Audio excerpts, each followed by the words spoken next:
With this BFI conference, we've brought together a group of scholars that are tackling different parts of globalization. And so we think this is a timely topic addressing some of the issues that are dominating the public policy debate. And we hope that the scholarly insights can inform that public discussion. So probably one of the most fascinating and striking developments in tax policy at the global level over the last 20 years has been a decline in corporate income tax rates. So last December, the US just cut its rate from 35 to 21%. France is in the process of cutting it from 33 to 25%. The UK is below 20%. So you have this phenomenon where countries reduce massively the tax rate that they apply on corporate profits. And so the question that we're interested in this research is, why is that happening? And the first question of how big the shifting of profits to low tax places is, our key result is that multinational companies shift about 40% of their profits to tax havens every year. And that's at the global level. And so for the world as a whole, it's $650 billion in profits that are artificially shifted to tax havens every year. And that causes large losses of tax revenue for governments throughout the world. And so the question is, why have these countries been unable to defend their tax base? And the answer here is that there is a problem with the way that corporate taxes are enforced today. I think the key lesson of this research is that governments need to change the way that they tax multinational companies.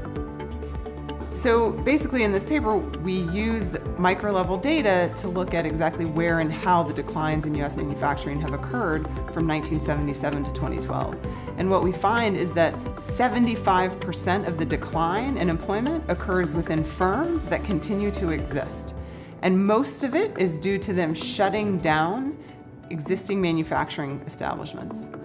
And so that could be very disruptive for workers if they are dislocated from an entire plant being shut down, when then there's a big local labor market shock. Now, what's really interesting in the paper is that we also were able to look not only at the firm's manufacturing activity, but also at their non-manufacturing activity. So it turns out really big firms have both manufacturing establishments and non-manufacturing establishments. And if we look at these firms' non-manufacturing establishments, then what we see is that even while these firms' manufacturing employment is declining, their non-manufacturing employment is actually rising. In fact, over the entire period, manufacturing employment declines by almost 7 million workers, whereas their total employment rises by about 4 million workers.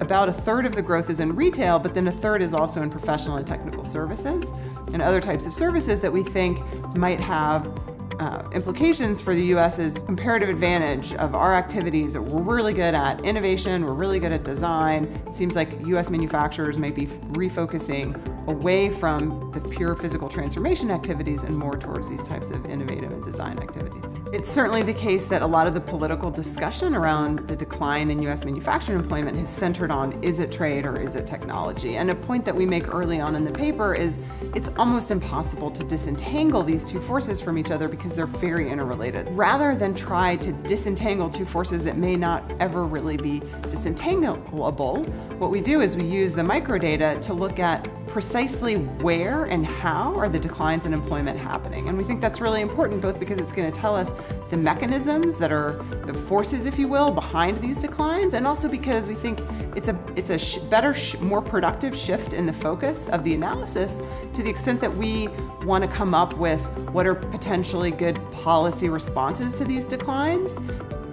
Nobody's going to be able to effectively ban all trade. Certainly nobody thinks they can stop technology, but if we can understand where and how workers are getting dislocated, then that can help us design policies that can address these problems.